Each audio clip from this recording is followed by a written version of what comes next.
Adding music to your video is very easy in Canva. First thing that you're going to want to do is go to the sidebar and select music. Then search the genre of the music that you're looking for.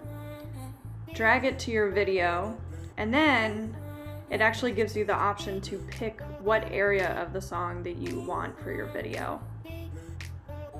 I tend to go with a clip that has more of a tail end to it, so you have kind of a transition at the end of the video. From there, you can preview the video just to make sure that the music aligns how you'd like it to. And then once you're done, you're going to hit download and make sure that you are on MP4 video.